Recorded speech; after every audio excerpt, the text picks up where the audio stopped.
Fala aí, galera, beleza? Vamos agora falar da nossa segunda parte do processo de unificação italiana-alemã.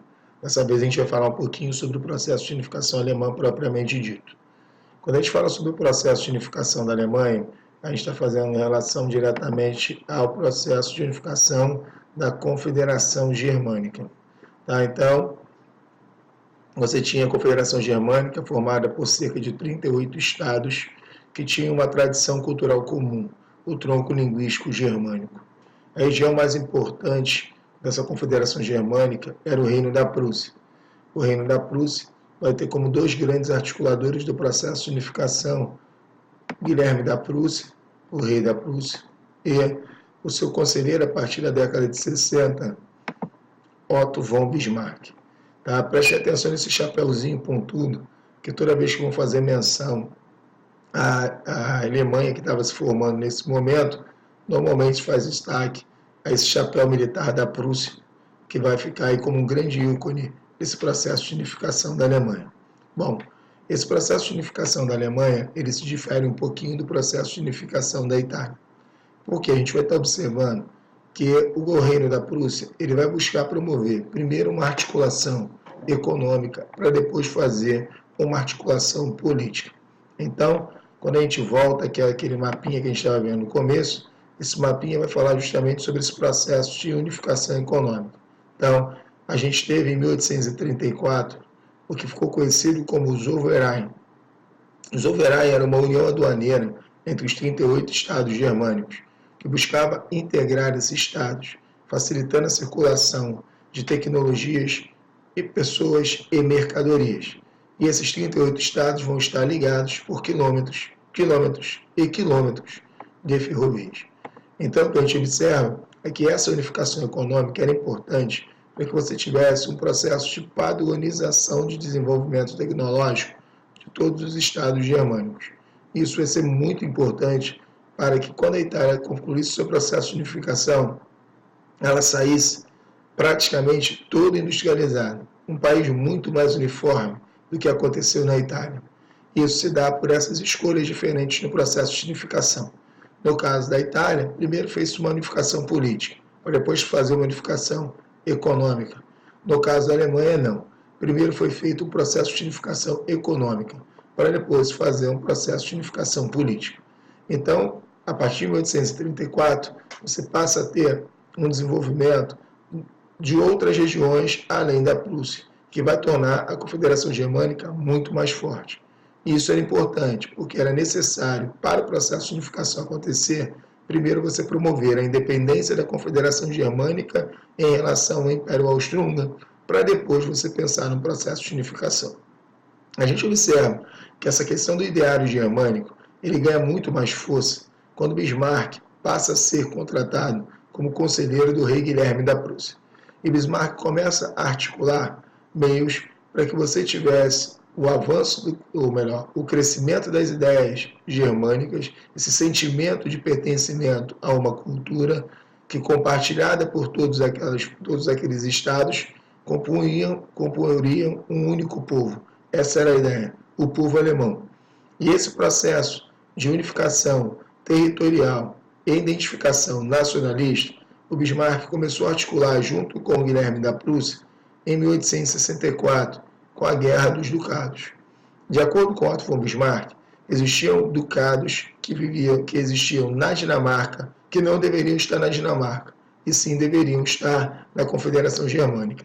De acordo com Bismarck, a maior parte das pessoas que viviam dentre esses ducados eram de maioria germânica, por isso não deveriam estar afastados da Confederação Germânica.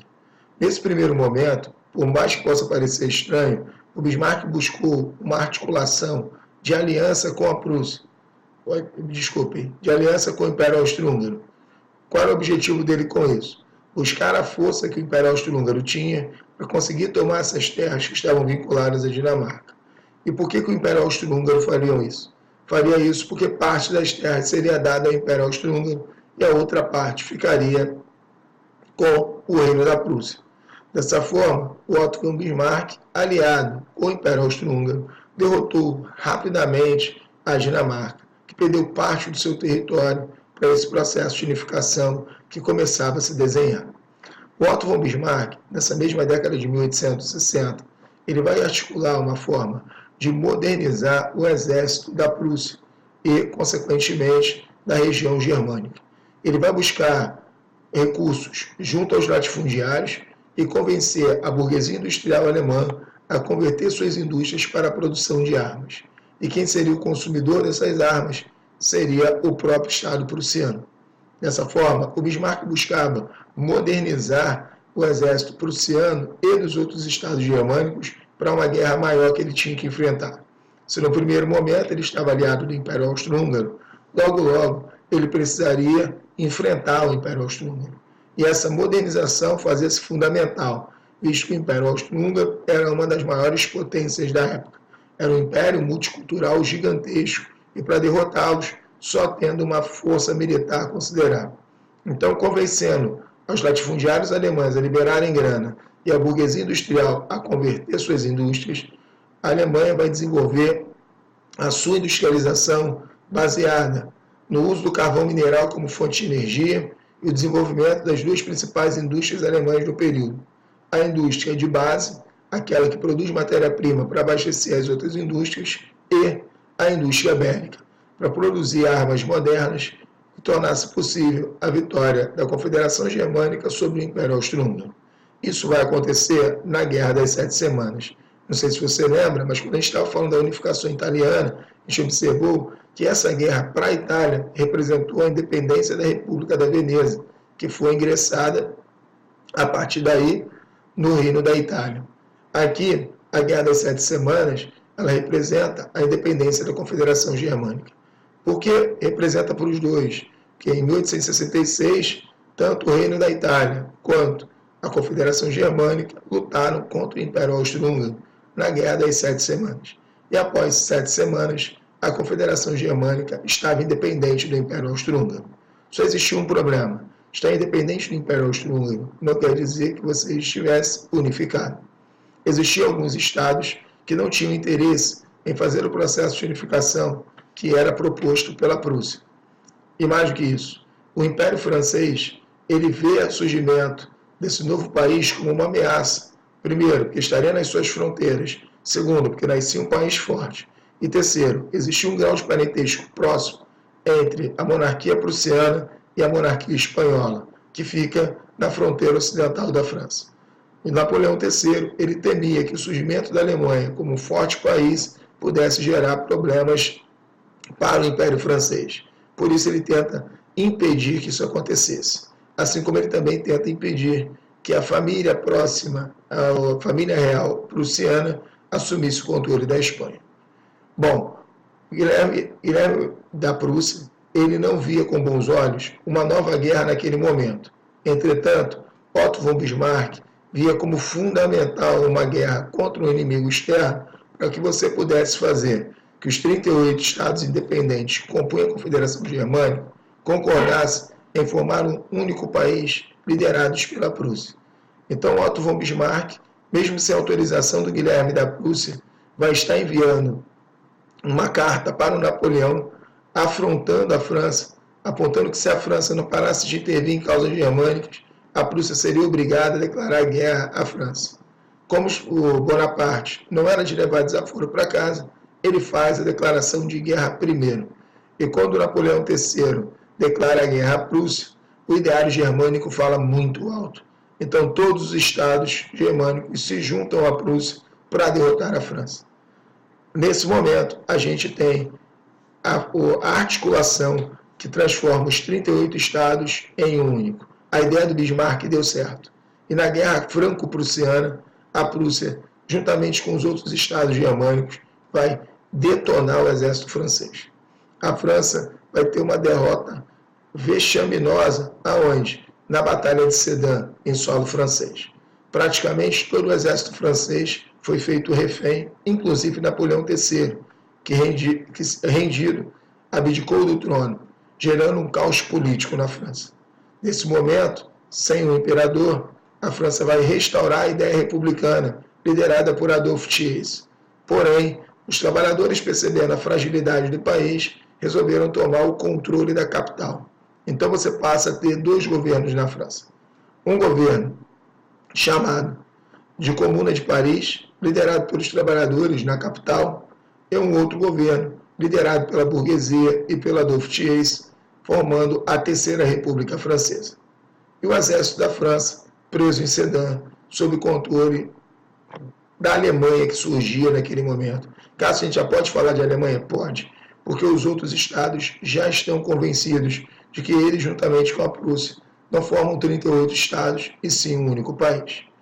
A Terceira República Francesa, liderada por Adolphe Thiers, para conseguir liberação do exército e acabar com o governo formado pelos trabalhadores em Paris, aceitou sentar para conversar e negociar um tratado de paz com o governo alemão. Esse tratado de paz foi assinado em Frankfurt em 1871.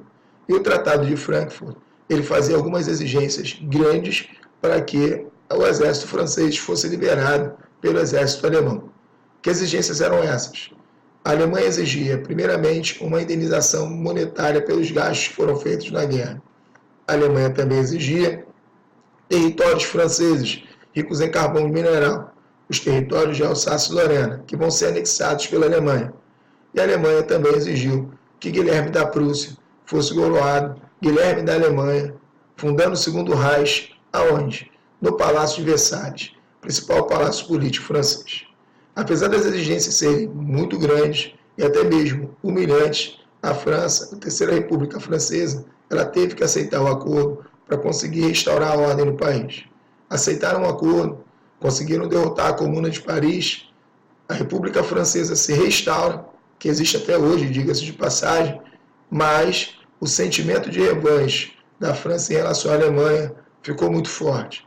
Porque, de acordo com os franceses, as exigências que os alemães fizeram, aproveitando-se daquele momento de dificuldade da França, foram grandes demais. Então você passou a nutrir o que a gente chama de um revanchismo francês em relação à Alemanha. Por isso, a gente pode apontar que o revanchismo da França em relação à Alemanha é um dos motivos da Primeira Guerra Mundial. Porque tudo que a França queria naquele momento, desculpem, era poder se vingar da Alemanha. E para poder se vingar da Alemanha, precisavam de uma guerra, onde eles seriam vitoriosos e também dariam duras punições à Alemanha nesse caso. Bom, dessa forma, a Alemanha sai formada, um país bem equilibrado, sem grandes disparidades regionais, totalmente industrializado e como uma das potências econômicas e militares do mundo naquele momento. Cássio, por que a Itália nasceu com tanta disparidade e a Alemanha nasceu tão uniforme? Voltando ao que a gente falou lá no começo. A Alemanha, ela primeiro fez uma unificação econômica para depois fazer uma unificação política. E isso fez com que você tivesse menos disparidades entre as regiões. Você vai ter uma maior homogeneidade entre vários pontos desse país que se formavam. No caso da Itália, primeiro teve uma unificação política, para depois se pensar numa unificação econômica. Isso vai fazer com que a Itália apresentasse grandes disparidades regionais. Não é à toa que existia uma frase que dizia: agora que fizemos a Itália, precisamos fazer os italianos. No caso da Alemanha, a gente pode dizer que foi o inverso. Primeiro eles fizeram os alemães, para depois formar a Itália, para depois formar a Alemanha. A gente nota que no movimento italiano, a gente também teve uma participação popular. Os camponeses que participavam no grupo dos Camisas Vermelhas participaram ativamente na unificação dos reinos livres. No caso da Alemanha, essa participação popular, ela foi efêmera, ela foi muito pequena. Por quê? Quem vai conduzir o processo de unificação vai ser o Estado da Prússia, usando exércitos formais que esses estados já tinham. Então acaba sendo um projeto estatal, sem grandes participações populares. Bom, galera, a gente fecha por aqui essa nossa temática, tá? Fechamos mais um compacto e depois a gente vai vir com outro.